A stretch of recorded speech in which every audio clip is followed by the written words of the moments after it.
ነገር እንዲገባችሁ አትጸልዩ። ስለማይገባችሁ ሁሉ ይግባኝ ተብሎም አይጸለይም። ልክ አይደለም። አንዳንዱ ይግባኝ ውሉን አሳየኝ መንገዱ ልክ እንደሆነ ብቻ ኮንፈርም አድርገኝ ተብሎ ነው የሚጸልየው። ይኸውላችሁ ትላንትና ማለፋችን ዋስትና አይደለም። ዛሬም ማለፍ አለብን። ነገም ከመጣ ማለፍ አለብን። እስከ መቼ? እስከ መጨረሻ ትንፋሻችን ቁርጥ እስኪል አቋም እንዳቀይሩ። ትላንት አልፈናል። እግዚአብሔር ይመስገን ስለ ጸጋው። ዛሬስ ግዴታ ነው። በጽድቅ ጨክኑ፣ ሕይወታችሁን ጠብቁ፣ እግዚአብሔር የነገራችሁን አትርሱ። እንደዚህ ከሆናችሁ ምንም ጋር ቆማችሁ እግዚአብሔር ከእናንተ ጋር መሆኑን ያሳያል። እግዚአብሔር ከላይ ታሪክን ተቆጣጥሮ ስራውን እየሰራ ነው። ሉዓላዊ አምላክ ነው። የወደደውን ሲያደርግ ለእኔ መንገር አይጠበቅበትም። አድርጎት በኋላ ይገባኛል። በቅድስና እግዚአብሔር እያለ እየጸለየ እየተጋ ጽድቄን ቅድስናን አላስነካም እያለ ለካ ይሰቃያል። አዎ ከሲስተሙ ተቃራኒ ነው የምትኖረው። አቋም አትቀይሩ። ሕይወታችሁን በንጽህና ምሩ። ቅድስና ላይ ሲሪየስ ሁኑ። የጽድቅ አቋማችሁ ላይ አትደራደሩ። ዋጋ የሚያስከፍለን ዛሬ አይደለም፣ ከተወሰነ ዓመት በኋላ። በምድር ላይ ማንኛውም አይነት ሰው ብትሆኑ በጌታ ካልሆናችሁ ከማንም የተለያችሁ ልትሆኑ አትችሉም። እናንተ ከመሆናችሁ በፊት አንድ ሰው ቀድሟችሁ ሆኖ ነበር ማለት ነው። ከእናንተ በኋላም ደግሞ ሌላው ሰው ልክ እንደናንተ እየደገመ ይኖራል ማለት ነው። በጌታ ስትሆኑ ብቻ ነው እግዚአብሔር በእናንተ ሕይወት ላይ ሲገባ እግዚአብሔር አስደናቂ ታሪክን በእናንተ ሕይወት ላይ ይሰራል። የዘፍጥረት የመጀመሪያ አንባቢ ለምሳሌ ግብፅ ምድር ያለ አንድ አይሁዳዊ ሙሴ ጽፎለት ቢሰጠውና ቁጭ ብሎ ቢያነበው ምዕራፍ 37ን ሲያነብ ዘኔሽን እስራኤል ግብፅ ገባ ብሎ አያነብም። ዮሴፍ እሺ ምን ብሎ ጀመረ? ምዕራፍ 37 ላይ የ17 ዓመት ልጅ ብሎ ነው የሚጀምረው። የተወለደ ቀን ያው እናቱ እሱን ወለደች። ቀጥሎ የሱ ታናሽ አንድ ልጅ አለ ስትወልደው የሞተችው ቢንያም አይደል? ቤንኦኒ ነው አይደል ትክክለኛ ስሙ? የቀኝ እጄ ልጅ ማለት እና ሁለቱ የራሔል ልጆች ናቸው። ሁለቱ የራሔል ልጆች ናቸው። የተቀሩት ደግሞ ስንት ናቸው? 10 ደግሞ የማ ልጆች ናቸው? ያቺኛዋ ማን ነው ስሟ? ጥሯት እንጂ እንዳይምታታብ። እኔ ይስሐቅና ያዕቆብ ጋር እንትን ይሉብኛል። የሊያ ልጆች ናቸው እነዚህ ሁለቱን። ያዕቆብ በጣም በተለየ መንገድ ነው የሚወዳቸው የራሔል ልጆች ስለሆኑ ብቻ ሳይሆን በእርጅና ወልዷቸዋልና የሚላል ዘፍጥረት ላይ። በእርጅና ስለወለዳቸው በጣም ይወዳቸዋል። እነዛ 10ዎቹ አደገኛ ናቸው። ሲመክሩም አንድ ላይ ነው የሚመክሩት። ሁለቱን ገንጠለው ነው የሚመክሩት። እናንተ ዘፍጥረት 37ን ዛሬ ስገቡ ጀምሩት። ማለት በጣም ኢንተረስቲንግ ነው ታሪኩ። ትዝ የሚላችሁ ከሆነ የ17 ዓመት ልጅ ነበር ይልና አባቱ ከልጆቹ መካከል በጣም ስለሚወደው ምንም ህልም አላለመም። የተለየ እግዚአብሔር ፕሮግራም እንዳለበት አባቱም አላወቀም። ዮሴፍ የሚያውቀው ነገር የለም። ግን አባቱ ከልጆቹ መካከል ይወደው ስለነበር ጌጠኛ ቀሚስ ገዝቶ አመጣለት ይላል። በጣም የምታምር ልጅ ነውና በጣም የምታምር ጌጠኛ ቀሚስ። ልጁም ደግሞ መልከ መልካም ነበር የሚል አለ። ባይዘ ምዕራፍ 41 ላይ የጳጢፋራ ሚስት ወደደችልና መልከ መልካም ነበር የሚል ካላል እንኳን እንደዚህ አልብሳችሁት እንዲሁም ቆንጆ ነው እና ወስዶ አባትየው ጌጠኛ ልብስ ሲያለብሰው ወንድሞቹ አዩት ይላል። ቀኑ ይላል። አባቱ የተለየ ነገር ለሱ ብቻ እንዴት ያደርጋል ብለው ቀኑበት ይልና ሊያስጌሩበትም ጀመሩ ይላል። እግዚአብሔር ነገር ፍለጋ የጀመረው አባትየው የተለየ ፌቨር ለልጁ እንዲያደርግ ጀምሮ ነው። ተበሳጩ። ሊያስጌሩበት ሲጀምሩ እግዚአብሔር ትንሽ ቆይቶ ለልጁ ህልም አሳየው። የአባቱ ቀሚስ ነው ያናደዳቸው። መለኮትም አይኑን አድርጓል እዚህ ልጅ ላይ እና ህልም አየ። በጠዋት መጣ ተነስቶ ወንድሞቼ ኑ አለ። እሱ የወንድምነት ልብን ያለው እንደዚህ እንደሚያሸሩ አያውቅም። ወንድሞቼ ኑ አለ። እሺ ብለው ተሰብስበው ሄዱ። ምንድነው? ህልም አለምኩ አለ። ምን አየህ አሉ። የጠየቀው ማን ነው? ይሁዳና ሮቤል። ምን አየህ ሲሉት የእናንተ 11 ነዶ አለ። እሺ በእኔ ነዶ ፊት አለ። የእኔ ነዶ ከፊት ነች አለ። የእናንተ እንዴት ተደርድሮ ሰገዱልኝ አለ። አሃ የእኛ ነዶ ለአንተ ነዶ ሰገደ አሉት። እንዲሁም ጀምሯል ማሴር። ልትነግስብን ትፈልጋለህ እንዲህ አሉት። አረ እኔ እንደሱ አላሰብኩም። ትርጉሙ እንደሱ ነው እንዴ? እግዚአብሔር ያሰበው እነሱ ናቸው የሚነግሩት። ልጁ በቀንነት ቢያቅማ ያወራም ቢያቅማ እንኳን ግን አወራ። አንዳንዴ ይሄ ነገር ይጠቀስና ህልማችሁን ደብቁ ይባላል። ባያወራ ግብፅ ማን ይሸጠዋል? እንዴት ይነግሳል? አያምልጣችሁ። ግን እግዚአብሔር ባለው ሰዓት ሲሆን ትክክል ነው አይደል? አሁን ለተገኘው በሙሉ አይወራም፣ ግን ደግሞ ለሚጸልይላችሁ ሰው ማካፈል ደግሞ ጥሩ ነው። አሁን እንደ ዮሴፍ ተገፍታችሁ ብቻ ሳይሆን ተጸልዮላችሁም እንድትነግሱ ሲነግራቸው ሊነግስብን ነው ብለው አሰቡ ይላል። ሊያሴሩበት ሲጀምሩ እንደገና መጽሐፍ ሲናገር ድጋሚ ህልም አየ። 11 ኮከብ ፀሐይና ጨረቃን ጨምሮ ሲሰግዱለት ደግሞ አየ። ከዛ አባቱን ጠራው። አባቴ አለው። አቤት አለ። ወንድሞቼ ነው አላቸው። ዛሬ ደግሞ እንደገና ህልም አየሁ አለ። ምን አየ አሉት። 11 ከዋክብት ፀሐይና ጨረቃን ጨምሮ ፊቴ ሰገዱ አለ። መጽሐፍ ሲናገር ወንድሞቹ አይደሉም፣ አባቱ ገሰጸው ይላል። አንተ አለ። አቤት አባቴ ሲል እኔና እናትም ልንሰግድልህ ነው እንዴ አለው። በል ሁለተኛ እንደዚህ እንዳትል አለው ይልና በወንድሞቹ መሃል ገሰጸው ብሎ ግን እስራኤል አይደለም የሚለው ያዕቆብን እስራኤል ብሎ ነው የሚጠራው። እስራኤልም ነገሩን በልቡ ግን ያዘው ይላል። እግዚአብሔር ይህን ልጅ ምን ሊያደርገው ነው አለ። ታውቃለህ ለምን መሰለ? ወንድሞቹ ገና ናቸው። ይሄ ግን በብዙ መንገድ እግዚአብሔርን ያውቀዋል። እሱን እግዚአብሔር እንዴት አድርጎ በተለያየ መንገድ እንደዚህ አይነት ዲቫይን ፕላን ውስጥ እንዳመጣው ያውቃል። እግዚአብሔር ከዚህ ልጅ ጋር ጉዳይ አለው እንዴ ብሎ ነገሩን በልቡ ይዞ ይጠብቀው ጀመር ይላል። በቃ እግዚአብሔር ስራውን ጀመረ በይፋ። ምናልባት የታሪኩ አካል ብንሆንና ዮሴፍና ወንድሞቹ በነበሩበት ዘመን ብንኖር የእግዚአብሔር በማይመስል መንገድ ነገሩ ካለፈ በኋላ ግን ዘንድሮ ቆመን ስናየው እግዚአብሔር በምን አይነት መንገድ ስራውን እንደሚሰራ እንድናውቅ እግዚአብሔር ስራውን ጀመረ። አይ ቲንክ ዮሴፍም አልገባውም፣ ወንድሞቹም አልገባቸውም፣ አባቱ እስራኤልም አልገባውም፣ ማንም አልገባውም። እግዚአብሔር ከላይ ታሪክን ተቆጣጥሮ ስራውን እየሰራ ነው። ሉዓላዊ አምላክ ነው። የወደደውን ሲያደርግ ለእኔ መንገር አይጠበቅበትም። አድርጎት በኋላ ይገባኛል። አባቱ እስራኤል ተነሳ አለው። ብድግ አለ ዮሴፍ። ሂድና እስቲ ወንድሞች ምን እየሰሩ እንደሆነ የት እንዳሉም እስቲ እያቸው፣ እረኝነት ሄደዋለሁ እስቲ እያቸው ብሎ ወንድምየውን ተነስና ሂድ አለው። ተነስቶ ሄደ። ወንድምየው በምድረ በዳ ይፈልጋቸው ጀመር ይላል። ወንድሞቹን ሲፈልግ አጣቸውና በምድረ በዳው መሃል ላይ አንድ ሰው አገኘ። ወንድሞቼን አይታቸው ይሆን? በግና ፍየሎች ይጠብቃሉ፣ ወዴት ሄደው ይሆን ሲሉ አይቻቸዋለሁ፣ ወደ ዶታይን ሳይሆኑ አይቀርም ብሎ ምልክት ሲሰጠው ወደ ዶታይን ሲሄድ ወንድሞቹ ተሰብስበው ቁጭ ብለው ከሩቅ ሲመጣ ዮሴፍን አዩት ይላል። በጣም ነው በእውነት ነው የምላችሁ ማዝ ነው። የእግዚአብሔር እንደሆነ ገብቶኛል፣ መለኮታዊ እንደሆነ ተረድቼዋለሁ። ነገሩ ካለቀ በኋላ ዮሴፍ ራሱ በግብፅ ምድር ለወንድሞቹ ይነግራቸዋል ይህን ጉዳይ። ግን ሲኖር እንዴት ከባድ እንደሆነ ግን አሰብኩት። በጣም በእውነት ልብ ያዘነ። ሲመጣ አዩትና ከሩቅ ህልመኛው መጣ አሉ።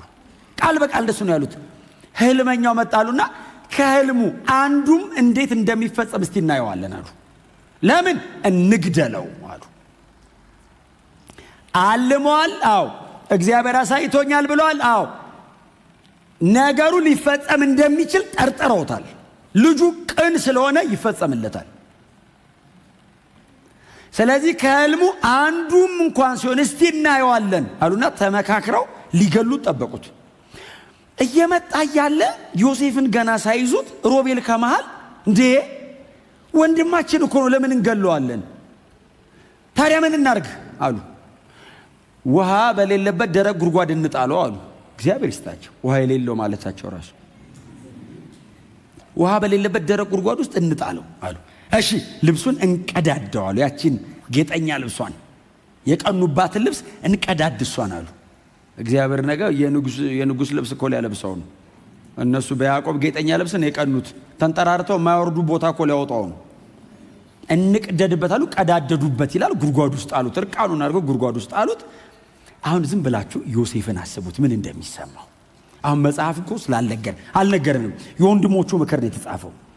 ዮሴፍ ጉድጓድ ውስጥ ብቻውን፣ ጨለማ ነው፣ ባዶ ጉድጓድ ውስጥ አሉት። ከምንገለው አለ ከመሃል አንደኛው። ለምን እንገለዋለናል? ታዲያ ምን እናርግ? ከምንገለው አሁን ጉድጓድ ውስጥ ጥለነውም አንጠቀምም፣ ገለነውም አንጠቀምም። ለምን አይሸጠው? ይሁዳ ይባላል። ባይዘው ይሁዳ ነው ስሙ። ምን ነው ይሁዳ ነው ስሙ። የብሉዩ ዮሴፍን ሸጠ፣ የአዲሱ መሲህ ሸጠ። ይሁዳዎች እንሸጠው አለ።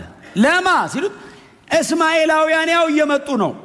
ለእነሱ ወደ ግብፅ ሄደው ነግደው ስለሚመለሱ ከፈለጉ ይግዙት፣ ካልፈለጉ ግብፅ ይሽጡት ብለው ዮሴፍን በሚያስመርር አይነት መንገድ የእግዚአብሔርን የዘላለማዊ ፕሮግራም በሚያስፈጽም በእግዚአብሔር ሉዓላዊ ፈቃድ ተጽዕኖ ስር አድርገው ሸጡት። እግዚአብሔር ከእጃቸው በዚህ መንገድ እንዲወጣ አደረገው። መዝሙረኛው ሲዘምር ምንድነው የሚለው? በባርነት የተሸጠውን ዮሴፍን ከነርሱ አስቀድሞ ላከው። ይመጣሉ ነው አይደል መዝሙረኛው? እግዚአብሔር ዮሴፍን እንዲሸጥ ሲያደርገው ዮሴፍ ከመሸጡ ከ400 ዓመት በፊት ለአብርሃም እግዚአብሔር እንደዚህ ብሎታል፣ ትውልድ ለ400 ዓመት በባዕድ አገር ይገዛል። እግዚአብሔር ከ400 ዓመት በፊት ለአብርሃም ትውልድ ባዕድ አገር ይገዛል የሚለውን ትንቢት የፈጸመው ወንድሞቹ ዮሴፍን እንዲሸጡ አድርጎ ነው። ይሄ የእግዚአብሔር ፕሮግራም ነው። ዮሴፍስ አያቅም ይሄንን። ሙሴስ ኦልሬዲ ገብቶት ነው እየጻፈ ያለው። እግዚአብሔር ምዕራፍ 15 ላይ ለአብርሃም ነገረው። ምዕራፍ 37 ላይ ትንቢቱ እየተፈጸመ ነው። ለ4 ትውልድ የሚገዛው እስራኤል በዚህ ብላቴና ምንም በማያቅ ኢኖሰንት በሆነ ቀጥሎ ጂኒውን በሆነ ሕፃን ልጅ በኩል እየተፈጸመ ነው። የ17 ዓመት ልጅ ነው እየተሸጠ ያለው። የ17 he was a teenager ምንም አያቅም። የ17 ዓመት ልጅ መሆኑ ብቻ አይደለም፣ እረኛ አይደለም። ከወንድሞቹ ጋር አባቱ አጠገብ ነው የሚቀመጠው። ክፉና ደግ ምናምን ብዙ ማያቅ በጣም ምስኪን ልጅ። ይሁዳ ቢሸጥ፣ ሮቤል ቢሸጥ፣ ሌሎቹ ቢሸጡ ደጅ እየሄዱ በግ እየጠበቁ ፍየል እየጠበቁ ከአውሬ ጋር መታገል ለምደዋል። ይሄ ልጅ ምንም ያውቀው ነገር የለም። እግዚአብሔር ብቻውን ስራውን መስራት ስለፈለገ ምንም በማያውቅና ምንም በማይችል ልጅ በኩል ስራውን ጀመረ። በጣም በትትና ጠገባቸው ሰው እግዚአብሔር በህይወት ላይ ያለውን ነገር ባይገባም ይፈጽመዋል በሉት። ሁሉም ነገር እንዲገባቸው አትጸልዩ። ስለማይገባችሁ ሁሉ ይግባኝ ተብሎም አይጸለይም። ልክ አይደለም። አንዳንዱ ይግባኝ፣ ውሉን አሳየኝ፣ መንገዱ ልክ እንደሆነ ብቻ ኮንፈርም አድርገኝ ተብሎ ነው የሚጸለየው። እግዚአብሔር ግብፅ ሲወስደው ይሄንን ልጅ ደሞ እኮ እንዴ ከእግዚአብሔር ጋር መሄድ እኮ እንዴት አስቸጋሪ እንደሆነ ይሄድክ ቀን የሚፈጸም እኮ ነው የሚመስልህ። ፈርዖን ፊት ቀርቦ ልጁ ወደ ንግስና የመጣው እኮ በ30 ዓመቱ ነው። 13 ዓመት ተሰቃይቷል። 13 ዓመት በቁጥር 17 እና በቁጥር 18 መሃል 13 ዓመት አለ። መዝሙረኛው እጥፍ አድርጎ ነው የጻፈው። ምንም ያለ አይመስልም። መዝሙር 105ን ሰው ሲያነብ ዘፍጥረትን ሂዱና አንብቡት። ለእስማኤላውያን ሲሸጡት እስማኤላውያን ከነሱ አጠገባ ያስቀምጡም እቃ ላይ አርገውት እቃ ውስጥ ጥለውት፣ ትንሽ ልጅ ነው እቃ ውስጥ ጥለውት ይዘውት ሄዱ። ግብፅ ሄደው ገበያ ላይ ያቀረቡት። የባሪያ ንግድ ላይ ገባ ዮሴፍ። ባሪያ ንግድ ውስጥ ገባ። የባሪያ ገበያ ላይ ሲሸጥ ዮሴፍን ጳጢፋራ ገዛው። የፈርዖን የዘበኞች ቤት አለቃ። እግዚአብሔር የሚነግስበትን መንገድ ነው አይደል እያስተካከለ። የዘበኛ የቤተ መንግስት የዘበኞች አለቃ ገዛው። አሁን ዘንድሮ ቢሆን ታውት አይደል? ወደዛ መስመሩ ይመስላል። የዘበኞች አለቃ ገዛው ይልና ወስዶ ሾመው አይልም። የቤቱ ጠባቂ ያደረገው ነው የሚለው። ደጅ ላይ ነው ያቆመው። በይዘው ያንን የመሰለ ልጅ ከቤቱ ተገንጥሎ ሰው ሀገር ተሽጦ የጳጢፋራ ቤት ጥበቃው ነው። በጽድቅ ጨክኑ፣ ህይወታችሁን ጠብቁ፣ እግዚአብሔር የነገራችሁን አትርሱ። እንደዚህ ከሆናችሁ ምንም ጋር ቆማችሁ እግዚአብሔር ከእናንተ ጋር መሆኑን ያሳያል። ጳጢፋራ ቤት ጥበቃ ነበር ይልና መጽሐፍ እንደዚህ ይላል፣ እግዚአብሔር ከዮሴፍ ጋር አብሮ ነበር ይላል። ጥበቃ ነው። የቤቱ ባለሟል ጳጢፋራ ቁጭ ብሎ ከጥበቃው ከዮሴፍ ጋር እግዚአብሔር አብሮ ነበር ይልና ዮሴፍንም በሁሉ ነገር ባረከው። ጳጢፋራም ዮሴፍ ጋር እግዚአብሔር እንዳለ አየ። አንተ ጥበቃው ጋር እኮ ነው። አንተ ጥበቃ ሲጀምር ታያለህ እንዴ? እግዚአብሔር ካለስ የጳጢፋራ አቴንሽን ዮሴፍ ጋር ነው። እግዚአብሔር ከዮሴፍ ጋር እንዳለ ጳጢፋራና የቤቱ ሰው በሙሉ አወቀ ይላል። ከዛ ቆይና አለው፣ ና አለው፣ አንተን እዛ በርጋ ብቻ ከማስቀምጥ በጥሪቴ ሁሉ ላይ ለምን አልሾመህም አለው። አብሮሃል አምላክ። አዎ በር ላይ ቁጭ ብለህ ቤቴ ተባረካ ነው። ዮሴፍ በሩ ላይ ቁጭ ብሎ ጥበቃ እኮ ነው። እግዚአብሔር የጳጢፋራን ቤት በውስጥም በውጭም ባረከው ይላል። ጳጢፋራ ግብፃዊ ነው፣ የሚያመልከው ፈርዖንን ነው። ዮሴፍ ዕብራዊ ነው፣ የሚያመልከው እግዚአብሔርን ነው። እግዚአብሔር ስለ ዮሴፍ ብሎ ግብፃዊውን ባረከው። እግዚአብሔር ስለ እናንተ የማይመለከተውን ይንካ። በዛ ምክንያት እግዚአብሔር ምርኮ አድርጎ ይስጣችሁ። ሰውን ቸርች ይዛችሁት የምትመጡት በዚህ መሆን አለበት። እግዚአብሔርን አንተ ጋር አይቼዋለሁ፣ አንተ ውስጥ ያለ ሰላም ይገርማል።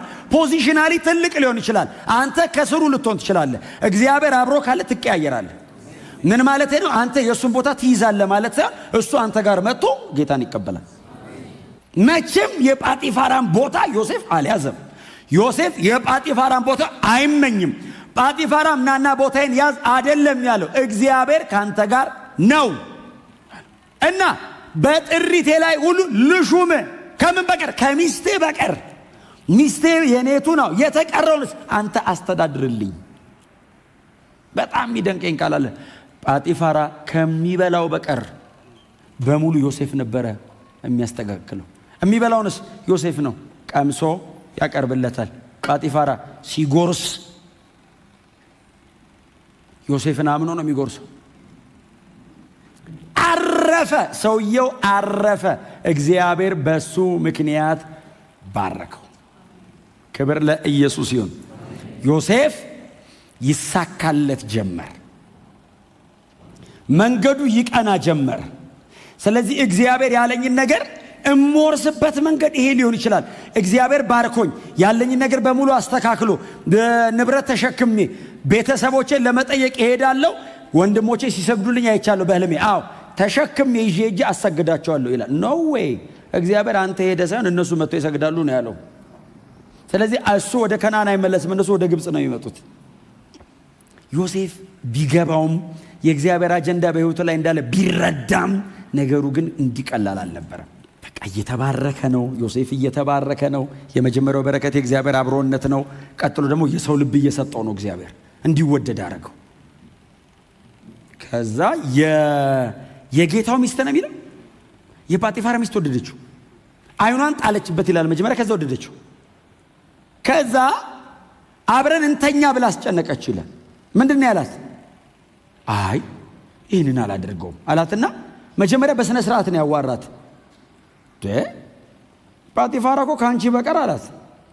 በጥሪቱ ላይ እኮ ሾሞኛል። በስነ ስርዓት ነው ያወራው። ኧረ እኔ ሁሉም እኮ እኔ ነኝ እኮ የማበላችሁ ማጠጣችሁ፣ አንቺ ግን የእሱ ነሽ የኔ አይደለሽም። ንብረቱን በሙሉ ግን ያው አስተዳደር ብሎኛል። አይ አላረገውም። አያሌ ቀን ነዘነዘችው ይላል። ከዛስ ዮሴፍ እምቢ ብሎ በጸና ጊዜ አንድ ቀን ማንም እንደሌለ ስታይ መንገዱን እያቀናለት ያለው እግዚአብሔር ነው። እዚህ መንገድ ላይ መኖር ግን የሱ ነው። መንገድን የሚያስተካክል በርን የሚከፍት እግዚአብሔር ነው። በተከፈተ በርና በተስተካከለ በረከት ላይ መኖር ግን የኔ አቋም ነው፣ የኔ አቋም ነው። ዮሴፍ እችኛዋን ጠብቆ የኖራትን ህይወት ቢያዘርፍ ከጳጢፋራ ቤት መዝለል ወደ ሌላ ክብር መሻገር እንዳይመስል። ጳጢፋራ ቤትም በክብር አይኖርም። ከእግዚአብሔር ጋር ብቻ ስን ወደ ጎንም ያጣለዋል፣ አያኖረውም። ባይዘው ወደ ጎንም አይኖራትም። ወደ ላይ ብቻ አይደለም፣ መስመሩን ጠብቆ እየኖረ ያለው ከእግዚአብሔር ጋር ላይን አፕ አድርጎ ነው። ህይወቱን ከእግዚአብሔር ጋር ገጥሞ ነው። ወደ ጎን ያለው ነገር የሚያስተካክለው ወደ ላይ ባለው መስመር ነው። ዮሴፍ አሁን ነገሩ ጥሩ ነው ጥሩ አይደለም እግዚአብሔር አይወደውም ነው በቃ። አሁን ነገሩን እናርገው አናርገው ይሁን አይሁን አይደለም ዮሴፍ ጋር እግዚአብሔር አይወደውም። ማንም የለም ስትለው በእግዚአብሔር ፊት ላስት ዊክ ነግሬያቸዋለሁ። ከሶምሶን ጋር ያይሽ ሶምሶን ደስ እንዳለው የሚኖር ሰው ነው። የሶምሶን አይነት ኃይል ዮሴፍ ላይ ቢኖርና እንደዚህ አይነት ዲሲፕሊን ላይ የአይነት ኃይል ቢወርድ በስማ ዮሴፍ አገር ነው ተሸክሞ የሚሮጠው። ሶምሶን በዛ አይነት የህይወት አቋም በወረደበት ኃይል የከተማ ቅጥር በር ከነቀለ በእንደዚህ አይነት የጽድቅ አቋም እንዲህ ነበር ታሪክ የሚገለብጠው። ኢየሱስ ጌታ። አቋም አትቀይሩ፣ ህይወታችሁን በንጽህና ምሩ፣ ቅድስና ላይ ሲሪየስ ሁኑ፣ የጽድቅ አቋማችሁ ላይ አትደራደሩ። ዋጋ የሚያስከፍለን ዛሬ አይደለም ከተወሰነ ዓመት በኋላ። ዮሴፍ በጽድቅ መጨከኑ የጨከነ ቀን እኮ ዋጋ አስከፈለው። የጨከነ ቀን አያሌ ቀን እምቢ ኖ አላደርገውም ማንም የለም ማለች። እውነቷን ነው። የእሷ አምላክ ጭንቅላቱ እግሩ ምናምን በሰው እንትን የተቀረጸ የሆነ ቤት የሚቀመጥ አምላክ ነው። ለጣዖቷ ለመስገድ የሆነ ክፍል ነው የምገባው። ዮሴፍ አምላክ የትም አለ። የሆነ ቦታ አይደለም ሄዶ አላት። ይሄው አለ እኮ አላት። እዚህ እንዲያየኝ አላት። በእርሱ ፊት አላደርግም። ያንቺ አምላክ እዛው ተደብቆ ነው። እዚህ ክፍል ምስተሩን አያየውም። እዛ ነው ያለው አምላክሽ። የኔ አምላክ የትም አለው በእግዚአብሔር ፊት። አባቴ ያዕቆብ ባለበት በከናን ምድር እኔ ባለበት በግብጽ ምድር አለ እግዚአብሔር አላት። ይሄው እንደዚህ አብሮት አለ የሚል ቃል አለ እኮ ከዚህ በፊት እግዚአብሔር ከእርሱ ጋር ነው የሚል። አዎ አንቺ አይታይሽም፣ እኔ አየዋለሁ። እኔ ላይ አታዩም እንዴ አላት። እኔ እሱ ለብቻው አየዋለሁ፣ እናንተ ግን በእኔ ነው የምታዩት አላት። እግዚአብሔር መኖሩ የሚታየው በዮሴፍ ነው ግብጽ ውስጥ። ክብር ለኢየሱስ ይሁን። አላደርገውም ሲላት አንድ ቀን አይደል? አይ ዶንት ቲንክ ወደው ብቻ አይደለም ከፕሮግራሙ ለማስቀረት አይመስልኝም። ምክንያቱም ትዝ ይላችኋል የማነው ስሙ የዳዊት ልጆች እህቱን ያስነወራት ትዝ ይላችኋል። ወደዳት እስኪያመው አይደል የሚለው ቃል። እኔ በጣም ነው የሚገርም። ታመመ ይላል ታውቃል። ታሞተኛ አቤሴሎም ምን ሆነ ነው አሉ። እህቴን ወድጃት። ከዛ ካስነወራት በኋላ ይላል ከወደዳት ይልቅ የጠላት ባሰ ይላል። ወዷት አይደለም ፕሮግራም ለማበላሸት ነው። አጠገባቸው ያለውን ሰው በንጽህና ጨርስ በሉት። ወይ ዶንት ዲሲቭ።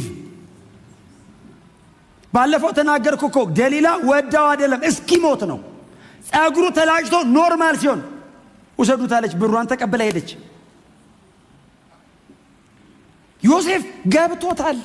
ኖ አንድ ቀን ይሄን ስትለው እሱም ይሄን ሲመልስላት ያየኛል ሲላት እንግዲያው ብላ ያዘችው። ስትይዘው ልብሱን ትቶ አይደል ሮጠ።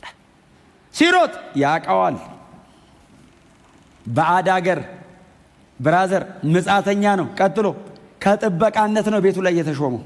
ያቀዋል መከራውን ሲቃዩን ያቀዋል። ለዛውም ማቤት መሰለ ልብሱ የተያዘው የቤተ መንግስቱ የጥበቆቹ ማለት እንኳን በድለ እንኳን ወንጀል ሰርተ እንዲሁም ሰርሰር ይሏል ጳጢፋራ። እንዲሁም በቃ ሲያይ ራሱ ላስገባው እንኳን ቤቱ እገዛ ቤቱ ወንጀል ሰርተ። ከዛስ ሚስቱ ይዛ ጠበቀችው ልብስ ማታ ዮሴፍ የለም ስራውን ይሰራል ታውቃለህ። ልብሱን ይዛ መጀመሪያ የቤቱን ሰዎች አይደል ሰበሰበች ይላል። ይሄ እኮ ዕብራዊ ሰውዬ ሊያስነውረኝ ሲል ስጮህበት ልብሱን ጥሎ ሮጠ ብላ አሳየች። ወዳው ቢሆን እንዲያታረገው ድካሙን ሸፍና እንደምንም አድርጋ ነው የምትይዘው። ልትገለው ፕሮግራም እንዳደረገች የምጠቀም ሪቬንጅ ፕላን አደረገች። አይሆንማ ነገሩ በሰላም ካልሆነ እበቀለዋለሁ አለች። አስገድሏል። ወንድሞቹ ሊያስገድሉ ሲሉ አስመልጦታል። አስገድሏል። ግብጽ ድረስ ተከትሎት መጣ ሰይጣኑ። ይኸውላችሁ ትላንትና ማለፋችን ዋስትና አይደለም። ዛሬም ማለፍ አለብን። ነገም ከመጣ ማለፍ አለብን። እስከ መቼ? እስከ መጨረሻ ትንፋሻችን ቁርጥ እስኪል አቋም እንዳቀይሩ። ትላንት አልፈናል። እግዚአብሔር ይመስገን ስለ ጸጋው። ዛሬስ ግዴታ ነው። ነገስ በእግዚአብሔር ላይ እንታመናለን።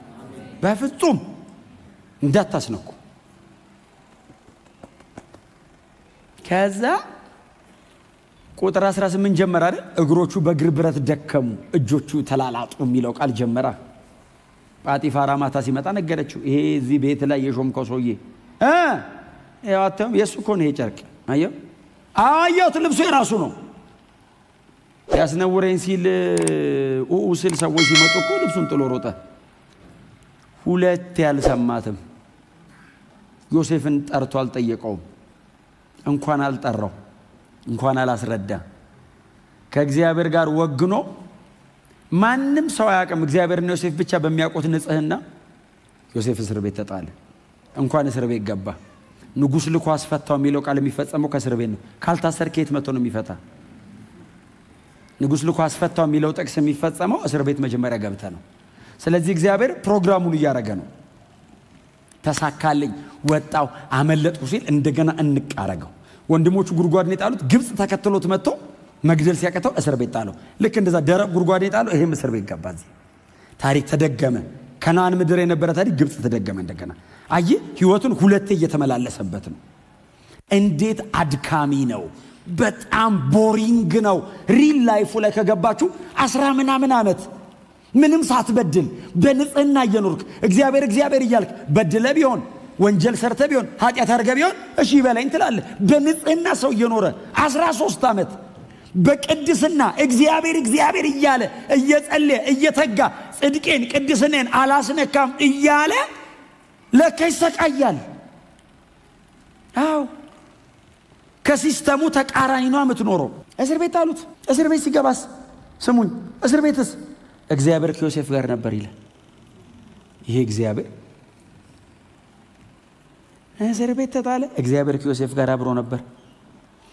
እስር ቤት ውስጥ እየኖረ እያለ ንጉሱ ላይ ወንጀል የሰሩ እንጀራ ቆጣሪና ጠጅ አሳላፊ፣ እንጀራ በዛ የሚለው እንጀራ ቆጣሪ ነው። በዚህ ቤተ መንግስት እንጀራ ቆጣሪ ስንት ተጋገረ ይላል።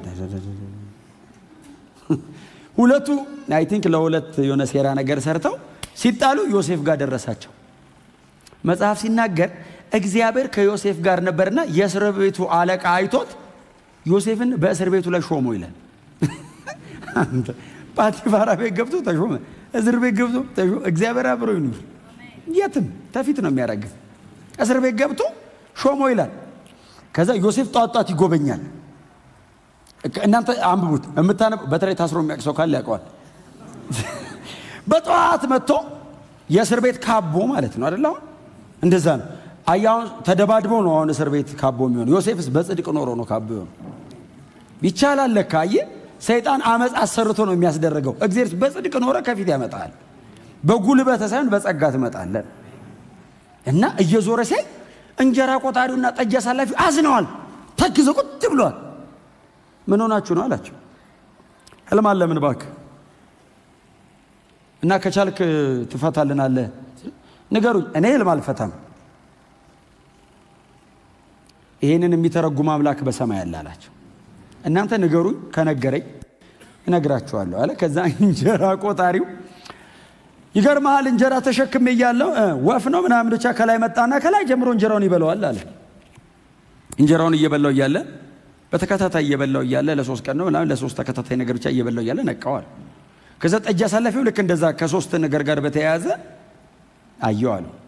ዮሴፍ እንደዚህ አለ፣ ሁለታችሁንም ፈርዖን ይፈታቸዋል፣ ለ3 ቀን ግብዣ አድርጎ ከፍ ያደርጋቸዋል፣ አንተን ይሰቅልሃል፣ አንተን ወደ ቦታ ይመልሳል አለ። ከዛ ይሰቅላል ያለው እንጀራ ቆጣሪውን ነው። ለእንጀራ ቆጣሪው ነገረው ምንም ትርጉም የለውም፣ ያው ሟች ነው። ለዚህኛው ግን እንደዚህ ያለው፣ አንተ ግን ወደ ቦታ ስትመለሳው ያለምንም ጥፋቴ ነው የታሰርኩት፣ ለፈርዖን ንገርልኝ። ህይወት እንደሚቀጥል ገብቶታል። እዚህኛው ጋር ያለ ወንጀሌ ነው የገባሁት እኔ ባላጠፋሁት ብሎ የጳጢፋራ ሚስት ምን እንዳረገች፣ ጳጢፋራ ምን እንዳረገ፣ እስር ቤት ይኸውልህ ፍርድ ቤት ኬዝ ስለሌለኝ ዝም ብዬ ነው እየኖርኩ ያለሁት። እስር ቤት ኬዝ ቢኖረኝ ፍርድ ቤት ተጠርቼ እንደዚህ ይታይልኛል። ምንም የለም ኬዝ እና መሞቴ ነው እዚህ እግዚአብሔር ትነግሳለህ ብሎኝ በአንተ በኩል ይሆናል የሚፈጸመው። ሰው ተስፋ አታርጉ። በኋላ ላይ ሲለው አይዞህ አሉ፣ እንደወጣው አስበሃል ብቻ ይፈጸማል። መጽሐፍ ሲናገር ዮሴፍም ህልሙ እንደተረጎመው ከእስር ቤት ወጡ ይላል። ከዛ ለ3 ቀን ፈርዖን ታላቅ ድግስ አደረገ ይላል። እንደው ለ3 ቀን እኮ ነው ያነግሳቸዋል ያለው። ለ3 ቀን በቃ አንበሸበሻቸው። እንጀራ ቆጣሪውን አሰቀለው ይላል። ያኛውንስ ወደ ስራው ሞለሰው ይላል። ምን እንደሚል ታውቃላችሁ? ጠጅ አሳላፊውም ከእስር ቤት ሲወጣ ዮሴፍን ድፍን 2 ዓመት ረሳው ይላል። እንዴ አንተ ትንሽ አይረሳም? እኔ ይኸውላችሁ እኔ ከ1000 ዓመታት በኋላ ቆሜ እየሰበኩት ነው። እንኳን ረሳው ምለው እኔ ነኝ። ዮሴፍስ ረስቶኝ ይሆን? ነግሮት ረስቶት ይሆን ንጉሱ? መቼስ እንደዚህ ህልም ፈትቼለት አይረሳኝም። ወይስ ንጉሱን አላገኘውም ይሆን? እግዚአብሔር እኮ ነው። የእግዚአብሔር አጀንዳ በህይወት ላይ ይኑር እንጂ አቤት እኮ በየአቅጣጫው እኮ ሲይዝ ጥልፍልፍ አረገው። ድፍን 2 ዓመት ረሳው ይላል። እግዚአብሔር የጊዜ አምላክ አይደል?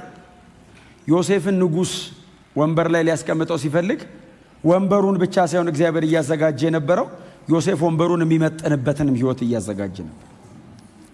በልጅነቱ ቢቀመጥ አይመጣውም ግብፅን መምራት። ስለዚህ እግዚአብሔር ይሄ ልጅ ማቹር እንዲያደርግ 13 ዓመት አስቀመጠ። ወንበሩ የጭንቅላት እውቀት ብቻ ሳይሆን ማቹር ማድረግ የሚጠይቀው ስለነበር አበሰለ። ከዛ ሰጠ። መጽሐፍ ቅዱስ ሲናገር ፈርዖን ህልም አለመ ይላል። ህልም አለመና ህልሙን ጠራቸውና ህልም አለምኩ አለ። እሺ ትርጉሙ ጠፋብኝ፣ ነፍሴ ተጨነቀች አለ። ምን አየህ አሉት። የመጀመሪያዎቹ 7 መልካም ወፍራም ላሞች ከቀይ ባህር ውስጥ ሲወጡ አየው። ከዛ በኋላ ደግሞ እነሱ እየበሉ እያለ ሳር እየበሉ እያለ 7 ደግሞ በጣም ከስቲታ ላሞች ሲወጡ አየውና ዋጧቸው 7ቱን ደግ ላሞች ወፋፍራሞቹን። ከዛ እንደገና ደግሞ 7 በጣም ፍሬ ያላቸው ያማሩ ስንዴዎች ወጡ። ከዚያ ደግሞ 7 በምድረ በዳ ነፋስ የተመቱ ድርቅ ያሉ 7 ደግሞ የስንዴ እንትኖች ወጡ ይልና እነዛን በሏቸው። ትርጉሙ ምንድን ነው ሲል ጠጅ አሳላፊው ጌታዬ አለ። አቤት አለው። ማረኝ አለው። ምን ነው? ኧረ እኔና የእንጀራ ቆጣሪው ትዝ ይላል ያሰርከን አለ። ሁለታችን እኮ እስር ቤት እያለን አንድ ዕብራዊ እስረኛ ነበር። ዝም ብላችሁ ታሪኩ እናንተ ሳሉት ሲያወራ ጭንቅላቱን ይዞ እየጮኸ ምክንያቱም እንዳትረሳኝ ብሎታል። ፌቨር አድርግልኝ ብሎታል። ፌቨር አድርግልኝ ያለው በደረቅ ሜዳ አይደለም፣ ህልም ፈቶለት ቀጥሎስ ህልሙ ተፈጽሞ ነው። እንዴት እንደሚደነግጥ ሳሉት ፈርዖን ዙፋን ቢሶየው ወይ ምክንያቱም ዮሴፍን 2 ዓመት ረስቶታል። ተገሎ ይሁን የሚያውቀው ነገር የለም። ወይኔ መርሳቱን ያሳሰበው የህልሙ ፍቺ ብቻ አይደለም እረስቸው ነው። እና ይገርማል ግን ህልም አለምን ሁለታችንም ተረጎሙ። እንደ ተረጎመው ያኛውን ሰቀልከው እኔን ወደ ቦታ የመለስከኝ። ልጁ ግን ነግሮን ነበር አለ። ታዲያ አለው አዎ ሲለው ታዲያ ምን ትጠብቃላችኋል? ፈርዖን ንጉሱን ልኮ አስፈታው ይላል። ከእስር ቤት ወደ ቤተ መንግስት በቀላሉ አይካሄድም። መንገድ አለው። በጣም ተፈተ የተወሰነ መቆይተ ደህና መሆነ ታውቆ ተምረ ነው የምትሄደው። ዮሴፍ የተፈታ ቀን ነው ቤተ መንግስት የገባው። የገባበት ቀን ነው በዛው የነገሰው። ህይወቱ ይታይ አልተባለ። ካንተ ውጭ ይሄን ሊያደርግ የሚችል የለም አሉት። የዛን ቀን አንተ ከእስር ቤት ቀጥታ እና ሊፈቱት ሲመጡ የቤተ መንግስት ባለሟሎች መጡ። ዮሴፍ የተባለው ዕብራዊ እስረኛ እዚህ ነው ያለው አሉ። አዎ ሲል ይገደል ይሁን ምን ይሁን ዮሴፍ እኮ አያውቅም። ለምን? ድፍን 2 ዓመት ረስቶታል። ሰውየው ቢረሳውም ዮሴፍ አቋም አልቀየረም። እግዚአብሔር ትቶኛል ብሎ ሌላ አልመረጠም። ከእግዚአብሔር ውጭ የለም። እግዚአብሔር የመጨረሻችን ነው። ከመጣ እንጠብቀዋለን፣ ካልመጣ እስኪመጣ እንጠብቀዋለን። ካልመጣ እኛ ሄደን እናገኘዋለን። እኔ በህይወት እያለሁ ካልመጣ ሞቼ እጅ ያገኘዋል። ሌላ የለም ምርጫ። እግዚአብሔርን ቢቢል የለም ሌላ መለማመጥ ነው። እስቲ አሜን በሏ። አንዳንድ ሰው እንደዚህ ይላል፣ በቃ እንዴ በቃ ጠበቁት የት ትሄዳለህ? ከዛስ ምን መሄጃ አለ? ጠበቁት ብለህ ከዛስ እጠብቀዋለሁ። አሜን በሏ። የለም ሌላ። እግዚአብሔር ብቸኛ ነው። ስሙ ብሩክ ይሁን። በኋላ ላይ መጡ። ዮሴፍ የተባለው እስረኛ የታለ ሲል ኦልሬዲ የእስር ቤቱ አለቃ ሆኗል። ኧረ አለ። የእስር ቤቱ አለቃ በጣም ወዳጁ ነው፣ በጣም ጓደኛው ነው። ኧረ አለ። ናውጣ ፈርዖን ይጠራሃል አሉት። ከዛ ከነምናምኑ ቤተ መንግስት መሄድ የለበትም። ልብሱ ምናምን ልክ አይደለም። እስር ቤት ነው የኖረው። ተቀያሪ ብዙ የለውም፣ ቆሽሿል። መጽሐፍ እንደዚህ ይላል፣ ልብሱን ለመለወጥ ገላውን ለመታጠብና ጸጉሩን ለመስተካከል ጊዜ ታጣ ይላል። ድፍን 2 ዓመት የተረሳ ሰውዬ ለጸጉሩ ቁርጥ ቤት አንተ እንዲህ ለማስተካከል እና ሙልጭ አድርገው አነሱ ለጸጉሩ። ከዛ ልብሱን ቀይሮ አጠቡት ይልና ወስዶ ፈርዖን ፊት አቆሙት። እስር ቤት የጎዶ ፊት ነው። አይ እስር ቤት ነው የኖረው። የጳጢፋራ ቤት መልክ አይደለም ያለው፣ የእስር ቤት መልክ ነው። ጎስቆል ደከም ነገር ብሏል። ግን እንደምንም አድርገው ለንጉስ እንዲመጠን አድርገው ነው ያመጡት። ቆመ። እግዚአብሔር ግን አብሮታል። ብቻ እግዚአብሔር ከእናንተ ጋር ይሁን። በሆነ በዙሪያቸው ያለው ቻሌንጅ አይደለም። ነገስታት ይኸው ተገዙ እኮ ነገስታት። ንጉስ እኮ ነው የተገዛው። ግብፅ ማለት በዛ ዘመን ዘንድሮ በየትኛው ሀገር ልትመሰል እንደምትችል አላውቅም። እጅግ በጣም ግዙፍ ናት ግብፅ። በግብፅ ንጉስ ፊት ቆመ። ህልም አለም እኮ አለው። ህልሜን ተርጉምልኝ ሲለው በጣም የሚገርመኝ ዮሴፍ ተረጉመዋለሁ አይደለም የሚለው ህልምን የሚተረጉም አምላክ በሰማይ አለ። አይሳሳትም። ታውቃለህ? ነገረኝ እስቲ አይልም። የሚተረጉም አምላክ በሰማይ አለ። ይሄን እንደዚህ አይነት ታሪክ የት ነው የምታውቁት? ዳንኤል ላይ ዳንኤል 2 ላይ ትዝ ይላችኋል። ፈርዖን ማን ነው ስሙ? ናቡከደነጾር ህልም አለመ ይልና ከዛ ቀጥሎም እንደሚለው ይሄስ አትሊስት አልሞ ፍቹን ያጣው፣ ያኛውስ ህልሙንም ረሳው። አሁን በዚህ ዘመን ህልም ታልሞ ፍቹ ነው የሚጠፋው። እግዚአብሔር እያሳደገው መጣ። የናቡከደነጾር ህልም አለምኩ አለ። እሺ ረሳሁት። ታዲያ አስታውሰኝና ተርጉሙ።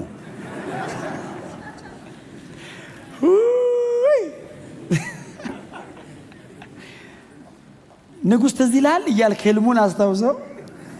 ደሞ አለ ፈጥረህ እንዳትነግረኛል፣ ጫፉን ከነገርከኝ ትዝ ይለኛል። ልታታልሉኝ ከሞከራችሁ ትሞታላችሁ አለ። ዳኒስ ህልምን የሚሰጥ አምላክ በሰማይ አለ አለ። በጣም ሰዎቹ ጥንቁቅ ናቸው። በእውነት በእግዚአብሔር ጸጋ ላይ መደገፍ መማር አለብን። እግዚአብሔር ነው የሚችለው ስትሉ ነገሩ ይቃናል። እግዚአብሔር ነው አለ ዳንኤል። ከዛ ንጉሱ ሊያስገድል ነው አይደል? እጭ በቃ እንደውም ግደሎች በሙሉ ከገበታ እየበሉ ማዕዴን እየበሉ እኔና እነሱ ምን ለየን አለ ንጉስ ናቡከደነጾር። ታውቃለህ እኔ ህልም አልሜ ከጠፋብኝ አንተ ቃላተኛና ጠንቋ የሆነ የኔን ህልም ማምጣት ካልቻልክ ታዲያ ምን ለየው እያበላው በቃ ግደሏቸው ሲል ዳኒ እኮ ነው አሪዩክ ይባላል የንጉሱ የቤተ መንግስቱ ባለሟል ሊገል ሰይፉን ይዞ ሲታ ለምንድን ነው ንጉሱ ትእዛዝ ይቸኮለው አለ። ለምን ነው ተቸኩሉታል? ምንድነው የቸኮል ነው አለው። አይ ለኔ አንድ ቀን ስጠኝ ህልሙንም ፍቹንም አመጣዋለሁ አለ። ወደ ንጉስ ከወሰደው ንጉስ እቺን ብቻ ስጠኝ አምላኬ ፊት ልጸልይ፣ ከዛ ህልሙና ፍቹን ነገ ደግሞ ይዘን እንመጣለን አለ። አንድ ቀን አለ ነገ ጧት ይዘህ ካልመጣ ከሰዓት በኋላ የለህም አለ። ትገደላለህ። ዳኒና ጓደኞቹ አይደለም የሚለው ነገራቸው። መገደላችን ነው ማለቃችን ነው አለ። እንደዚህ አይነት ነገር ሲመጣ ጥብቅ ነው ጸሎቱ ራሱ። ጌታዬ እባክህ አሳየን ሳይሆን የሚሆነው ሰውየው ከመምጣቱ በፊት ወይ ውሰደን፣ ምክንያቱም መገደል ቁርጥ ነው። ወይ ቀድሞ ውሰደን፣ እማትወስደን ከሆነ ደግሞ አሳየን። ባቢሎን ላይ አጀንዳ ካለ በህይወታችን ከዛ ጸለዩ ይልና እየጸለዩ ያደሩ ነው የሚለው። ዳኒና ጓደኞቹ ጸለዩ ብለው ተኛ። ህልም ነው። አዳር ጸሎ ከሆነ መቼ ያሳያል? ስለዚህ ግማሽ ጸልዮ ዳኒ ተኛ። በጣም ይገርም። ናቡከደነጾር ዝም ብሎ ያየውን ዳኒ እየተተረጎመለት አየ። በጠዋት መጣ ቤተ መንግስት። አቤት አለው። አይቼዋለሁ። ያየኸውን ትዝ ይልሃል አለው። ህልም የጠፋ አንተ የታየ መተርጎም እኮ ከባድ። የጠፋል ትዝ ይልሃል። ጭንቅላቱ ወርቅ ነው፣ ደረቱ ናስ ነው፣ ወገቡና ጉልበቱ አካባቢ ብረትና ምናምን ቀለቀል ነው። ከዛ ደግሞ ከስር እንጨት ነው። ይሄኛው አንተ ነህ፣ ይሄኛው ኪንግደም ነው፣ የታችኛው 4 ስርወ መንግስትን ያየው ሲወጣ ያየው አለት ምናምን ብሎ ብቻ መሲያኒክ ነገር አድርጎት ትፈጫላችሁ በሙሉ እግዚአብሔር ልጁን ያነግሳል። ተረጎመለት። ሹሙልኝ ይሄን ልጅ አለ። ትክክል ነው ያየሁት ይሄን ነው ትርጉሙ ይሄ ነው። ይገርም ነው። የዳንኤል አምላክ ይለያል አለ። ዮሴፍም ተጠራ ተነገረው። ሲነገረው 7 የክብር ዓመት፣ 7 የብልጽግና ዓመት፣ 7 እጅግ የበረከት ዓመት ይመጣል አለ። ከዚህ 7 ዓመት በኋላ ሌላ 7 የረሃብ የችግር በምድር ላይ ታይቶ የማያውቅ ድርቅ በሙሉ በዓለም ላይ ይመጣል። ግብፅ ላይ እንዳይመስላለው ዓለም ላይ ይመጣል። ስለዚህ ንጉሥ ሆይ አለው በ7ቱ ዓመት የብልጽግናው ዘመን 7ቱን ዓመት ረሃብ የሚያሳልፍ ነገር አከማች፣ ለጠቢባንህና ለባለሟሎቹ ይህንን እንዲያደርጉ ምከር አለና ጆሲ ህልሙን ተርጉሞ ጨርሶ ሊወጣ ሲል የት ነው የምትሄደው አለው። ያው ከእስር ቤት ነው ያመጡኝ ወደ እስር ቤት ሲል ይህንን ለማድረግ ካንተ የተሻለ ማን አለ አለው። ከዛ ከባለሟሎቹ ጋር ተመካከረ። እንሹሙ አሉ። መጽሐፍ እንደዚህ ይላል ቃል በቃል ፈርዖን እንደዚህ አለው። ዮሴፍ አለው አቤት ሲለው እኔ ፈርዖን ነኝ አለው። በዙፋኔ ብቻ በልጣለሁ፣ ግብፅን ውሰዳት አለው። ጳጢፋራ ጆሲ አለው አቤት ሲለው እኔ እዚህ ቤት የቤቱ አለቃ ነኝ፣ ቤቴን አስተዳድራለሁ። ዮሴፍ እዛ ጋር የጽድቅ አቋሙ ቢወላውል ግብፅን አያገኝም፣ ጳጢፋራ ቤት ይሞታል። ጳጢፋራ ቤት የጽድቅ አቋሙን ሲያስተካክል እግዚአብሔር ለኔሽን አመነው። በትንሹ ታመኑ በብዙ ትሾማላችሁ። ዮሴፍ ነገሰ። 7 ዓመት ሙሉ ምግብ ሳይበላሽ ማቆየት የሚቻልበትን የማቀዝቀዣ ሲስተም ዮሴፍ ከየት እንዳመጣ አላውቅም። በዛ ዘመን ምግብ ሳይበላሽ 7 ዓመት ማኖር፣ ምንም ነገር ይበላሻል። 7 ዓመት ሙሉ ጠብቆ አስቀመጠው ምግቡ። የረሃቡ ዘመን ሲመጣ ስሙኝ፣ ወንድሞቹና አባቱ ምናምን ብቻ አይደለም በምድር ፊት ላይ ያለ ሕዝብ በሙሉ መጥቶ ከዮሴፍ ምግብ ገዛ ይላል። ከዛ እስራኤል ያዕቆብ ማለት ነው። እስራኤል በግብፅ ምግብ እንዳለ ሰማ። ከዛ ወንድሞቹን የዮሴፍን ወንድሞች ምንድነው የምትጠብቁት? ቃል በቃል ሂዱና አንብቡት እናንተ። ምንድነው የምትጠብቁት እዚህ አላቸው። ምን እናርጋሉት? ግብፅ ምግብ እንዳለ ሰምተናል እና አስራችሁን ተነሱና ሄዱ። ቢንያምን አልሰጥም አለ። ትንሹ ልጄን ያኛው ልጄ ሞቷል አለ። ታውቃላችሁ ቃል በቃል ዮሴፍን እኮ ነው። ያኛው ልጄ ሞቷል፣ ይሄኛውም ልጄ በመንገድ ስትሄዱ አደጋ ሊገጥመው ይችላል። እናንተ እንደፈለጋችሁ ነው። ይሄን አንድ ነው የቀረኝ አለ።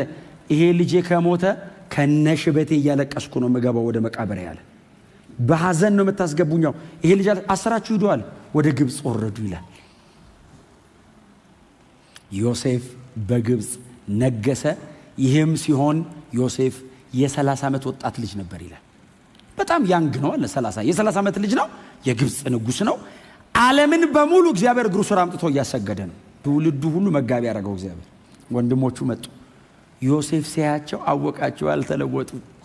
እሱስ ሮያል እንትን ውስጥ ገብቷል፣ ቆዳው ተቀይሯል። አላወቁትም ይላል። ታውቃለህ እዚህ ላይ ዘውድ አለ፣ ወርቅ ምናምን፣ ልብሱ ሐር ነው። ወይ አውሬ በልቶታል፣ ወይ ሞቷል፣ ወይ የሆነ ነገር አድርጎ፣ ወይ እስማኤላውያን ገለውታል ብለው ነው የሚያስቡት።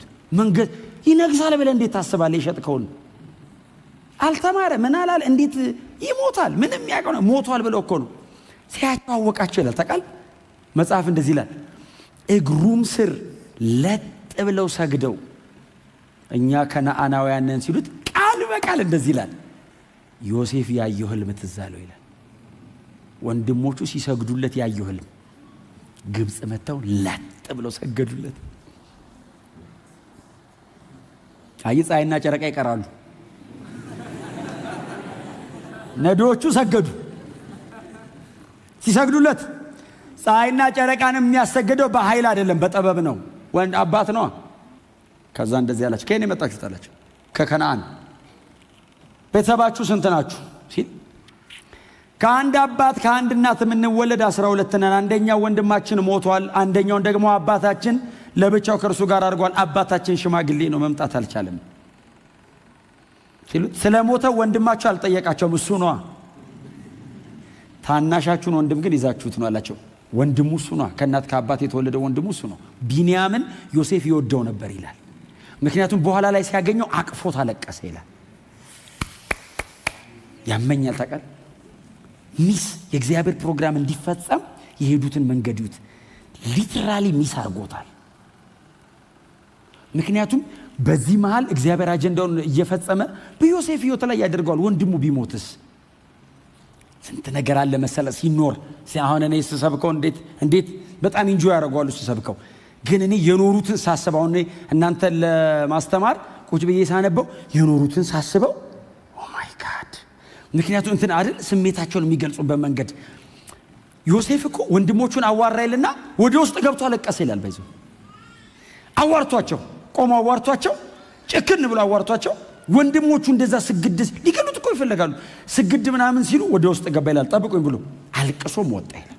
አልቅሶ አገናኘኝ ከወንድሞቼ ጋር አሉ በህይወት።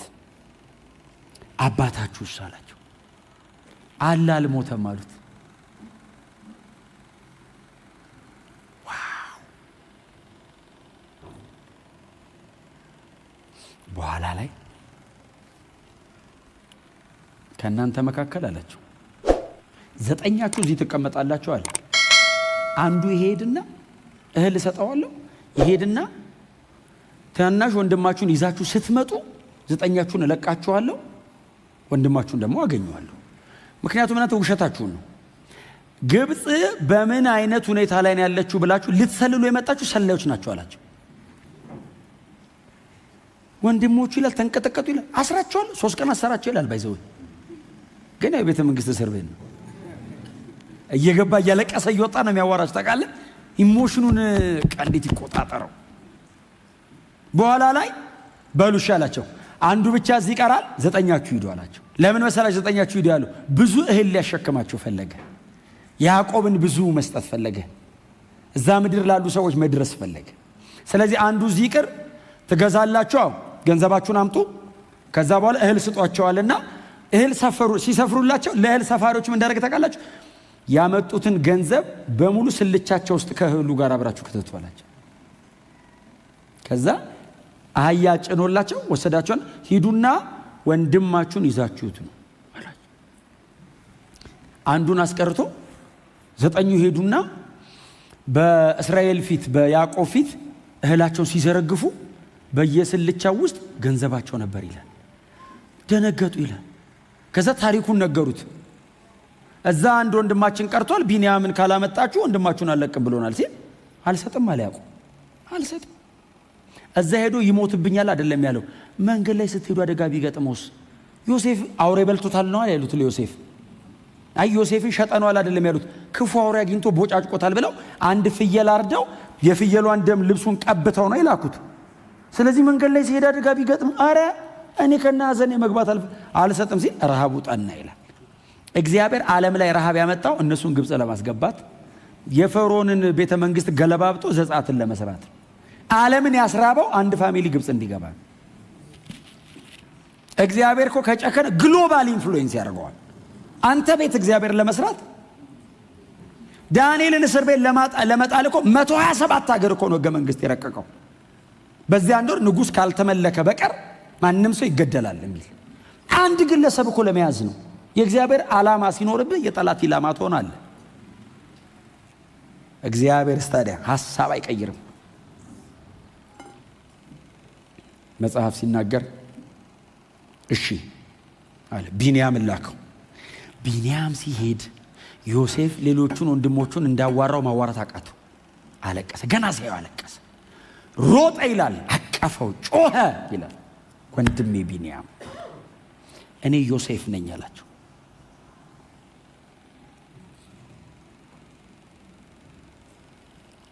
ደነገጡ። ዮሴፍ ነህ? እንግደለው ሲሉ ሰምቷል። አንድ በጣም ይገረመኝ እግዚአብሔር ስልጣንና ኃይል ብቻ ሳይሆን ጥበብ ይስጣችሁ። እንዳርጋችሁ ታውቃላችሁ። ወንድሞቹን የሚያዋርስ ቢንያም ሲመጣ ነው ባይዘወይ ማን እንደሆነ የተናገረው። ወንድሞቹን በምን እንደሚያዋርስ ታውቃላችሁ? በአስተርጓሚ። እሱ በግብፅ ቋንቋ ያወራል፣ እነሱ በራሳቸው በዕብራውያኑ ቋንቋ ያወራሉ። አስተርጓሚ አድርገው ከዛስ ለብቻቸው ሲያወሩ ይሰማቸው ነበር ይላል። አይሰማም ብለው አሁን እኛ አማርኛ የሚችል ቻይናዊ ፊት ምንም ብትል ምንድን ነው ያልከው ቢልህ ዮሴፍ ይሰማቻል ይልና ቀጥሎስ ስሜታዊ ነው ተቃል በአስተርጓሚ ነው ኮሚኒኬት የሚያደርጋቸው። ቢንያም ሲመጣ ግን አልቻለም። አለቀሰ፣ አቀፈው፣ ጮኸ። ወንድሜ ቢንያም አለው። ቢንያምም አወቀ። ዮሴፍ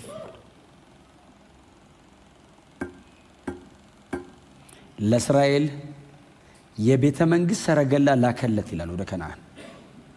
አባቴን የማመጣው በቤተ መንግስት ሰረገላ ነው። የቤተ መንግስት ሰረገላ ላከለት። ከዛ ወንድሞቹ መጡና እንደዚህ ያሉት ያዕቆብን ዮሴፍ በህይወት አለ። የት? በግብፅ ምድር ነግሷል አሉት። ምን? እህል እኮ የሸመት ነው ባለፈውም የላከን ስላላወቀ ነው። ልጅህ ዮሴፍ በህይወት አለ። ያዕቆብ በእርጅናዬ በመሞቻዬ ሰዓት እግዚአብሔር አለመለመኝ አለ። ከነ ሐዘኔ መቃብር አልገባም አለ። ወደ ግብፅ ወረደ ያዕቆብ። ዮሴፍ ኦልሬዲ 2 ልጅ ወልዷል፣ ኤፍሬምና ምናሴ። የአባቴን ቤት አስረሳኝ። ከአባቴ ጋር የነበርኩበትን ዘመን እግዚአብሔር ይኸው እዚህ ብዙ ክሶ አስረሳኝ። ቀጥሎ በባዕድ አገር አነገሰኝ ብሎ ኤፍሬምና ምናሴ ዘመኑን ነው አይደል ስም ያወጣው ለልጆቹ። እድሜውን ነው የጠራባቸው ላያቸው ላይ። ያንን ረሳው፣ እዚህ ተሾምኳል። ያዕቆብ ወደ ግብፅ ሲወርድ በልጁ በዮሴፍ ብቻ ሳይሆን በዮሴፍ ልጆች ተደሰተ። ልጆቼ ናቸው አባቴ ያለ። እስራኤልም አይኑ ተይዞ ነበር ይላል፣ አስጠግቶ ዳሰሳቸው። ኦ ማይ ጋድ! አንዳንድ የመጽሐፍ ቅዱስ ታሪክ ኢሞሽናል አያደርግም? ብጥብጥ ነው የሚያደርገኝ። እኔ የእግዚአብሔር የማዳን ፕሮግራምና መሲያኒክ ላይኑ ብቻ ሳይሆን ሰዎቹ እግዚአብሔር በሕይወታቸው ላይ ለሚያደርገው ለየትኛውም ነገር ለመክፈል ዝግጁ የሚሆኑት ነገር ይገርመኛል። ይከፍላሉ። ታውቃለህ? ምንም ነገር ይታገሱታል፣ ዝም ይላሉ ጸጥ ብለው። ከዛ ፈርዖን አየውና ዮሴፍን ስም አወጣለት አይደል? ጸፍና ፐዕናህ ማለት ሴቪየር ኦፍ ዘ ወርልድ ማለት ነው። ባይዘው የዓለም አዳኝ ነህ። አዳንክ ዓለምን በምን? ይሄው እህል አምጥተህ። ግብፅ እኮ አልቀን ነበር፣ ዓለም አልቆ ነበር። እግዚአብሔር አንተን ልኮ አዳነን አለው። እኔ እስራኤላዊ ነኝ አለው። አባቴም ይኸው እስራኤል ይባላል። የከናን ሰዎች ነን፣ የምናመልከው እግዚአብሔርን ነው። አምላካችን እግዚአብሔር የአባታችን የአብርሃም የአባታችን የይስሐቅ የአባቴ የያዕቆብ አምላክ ነው፣ የኔም አምላክ ነው አለው። ፈርዖን ያዕቆብን ጠራው።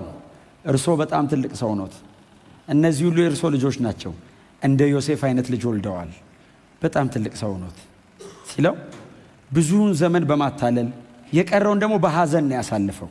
ያዕቆብ እንደዚህ ያለው አይ እንደሱ አይደለም፣ በእርግጥ ስለ ዮሴፍ እግዚአብሔር ይመስገን፣ የኔ ግን በጣም እድሜ ጥቂት ብዙ ድካም ነው አለው። ከዛ እስራኤል በምርኩዙ ተደገፈ አይደል? ዘፍጥረት የሚያልቀው እንደሱ ወደዚህኛው የሚያልቀው ወደ ግብፅ ወረዱ ብሎ ዘፍጥረት እስራኤል በምርኩዙ ተደገፈ ይላል። የዮሴፍ ልጆችን ሊባርክ ጠራ ይላል። ሲባርካቸው ታናሹ ላይ ቀኝ እጁን ታላቁ ላይ ግራ እጁን ሲያደርግ ዮሴፍም አባቴ ተሳስተሃል፣ ታላቁ ይሄኛው ነው ሲለው አልተሳሳትኩም፣ ታላቁ ለታናሹ ይገዛል። እስራኤል ምንም ህይወቱ ቢደክም የእግዚአብሔር ኪዳን በላዩ ላይ አለ። በምርኩዙ ጫፍ ተደገፈ ይላል። ልጆቹን በሙሉ ባረከ ይልና ወደ አባቶቹ ተከማቸ ይላል። ያዕቆብ ሞተ። የዓለም አዳኝ ኢየሱስ ነው። ዮሴፍ ምግብ ነው ያቀረበው። የ7 ዓመት ረሃብ ነው እግዚአብሔር በዮሴፍ እጅ የከለከለው። ዮሴፍ የኢየሱስ ታይፖሎጂ ነው። ዮሴፍ ጥላ ነው። የእግዚአብሔር ትክክለኛ አዳኝ ጌታ ኢየሱስ ክርስቶስ ነው። በጣም ጥቂት ከሆነች ምድራዊ ረሃብ ሳይሆን ከዘላለም ጥፋት እግዚአብሔር የታደገን በልጁ በክርስቶስ ኢየሱስ ብቻ ነው። ምናልባት ተስፋ የለኝም፣ መሄጃ የለኝም፣ ተስፋ ቆርጫለሁ፣ መንቀሳቀሻ የለኝም የምትሉ ሰዎች ካላችሁ ዛሬ ለእናንተ ተስፋ አለ። እግዚአብሔር የዓለም አዳኝ የሆነውን ልጁን ኢየሱስ ክርስቶስን ልኮልናል። በክርስቶስ እመኑ፣ የዘላለም ሕይወት ታገኛላችሁ።